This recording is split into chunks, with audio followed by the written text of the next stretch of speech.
far out in the middle of a shimmering blue sea, hidden behind thick mists and rolling waves. There was an island no map had ever shown. This was Talaris Island, a place where every creature could speak like humans, where friendship grew stronger than fear, and where adventure always awaited those brave enough to arrive.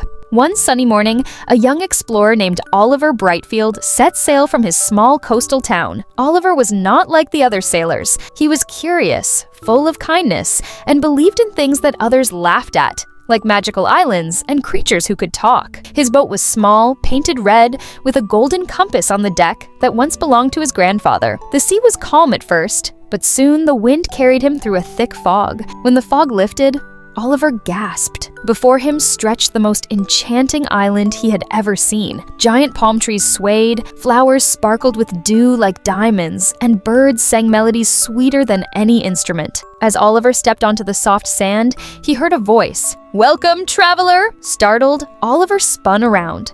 A tall lion with golden fur and emerald eyes stood proudly before him. But instead of roaring, the lion spoke with dignity. "My name is Regulus," the lion said.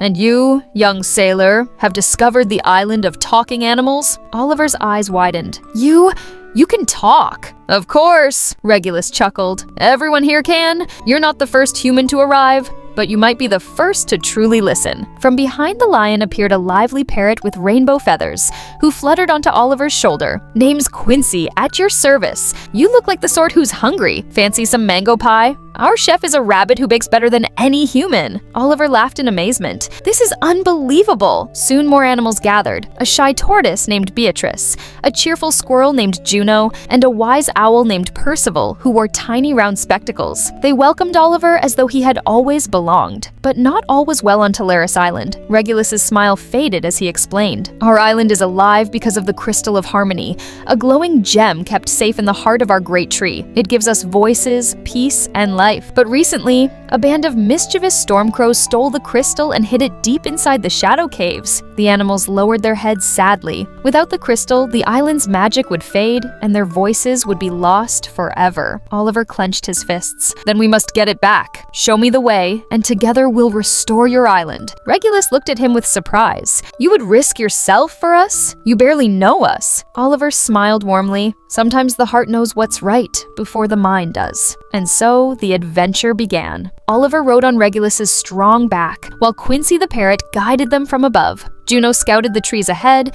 and Beatrice the tortoise carried supplies of fruit and water. The path was dangerous, filled with tangled vines, quicksand patches, and roaring rivers. When they reached the River of Mirrors, they faced their first trial. The waters reflected illusions, fearsome images of failure and loneliness. Many travelers had been trapped in despair here. Oliver almost turned back when he saw an image of his parents shaking their heads, calling him foolish for chasing fairy tales. But Percival the owl reminded him, courage is not the absence of fear, but the choice to walk forward despite it. Oliver took a deep breath, closed his eyes, and crossed the river with his friends. The illusions vanished. Next, in the thorny valley, sharp vines twisted like snakes. Juno the squirrel used her speed to dart ahead, finding a secret path. Beatrice, though slow, used her shell to block the thorns so Oliver and the others could pass. Everyone played a part. Finally, they reached the shadow caves. Inside, it was damp and cold, filled with echoes that whispered doubts. In the deepest chamber, the storm crows perched around the glowing crystal of harmony. Their leader,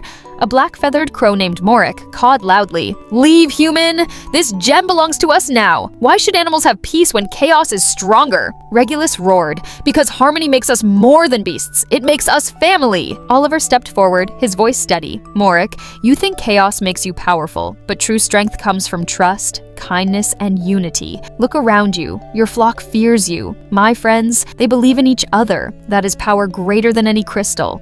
The storm crows shifted nervously.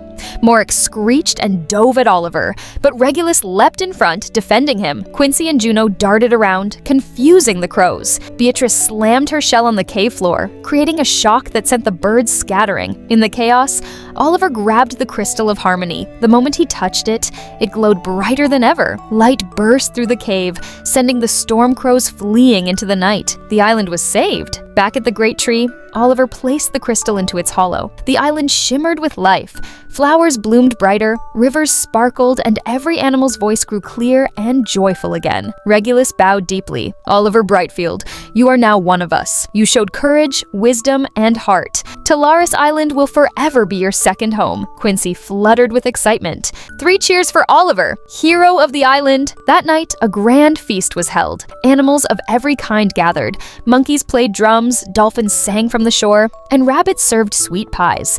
Oliver laughed and danced with his new friends, knowing he had found something far more valuable than treasure: belonging.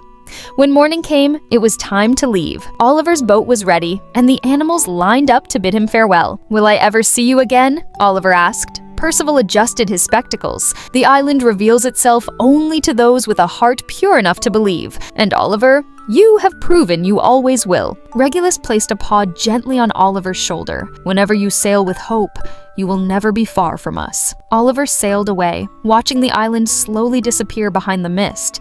But his heart was full, for he knew he would return someday. And though the world outside might doubt him, he carried the truth of Talaris Island within him forever. The end. And so, the island of talking animals remained safe, hidden yet alive, waiting for the next kind soul to discover its wonders. What if you found an island where animals could talk? What would your first conversation be? Tell me in the comments.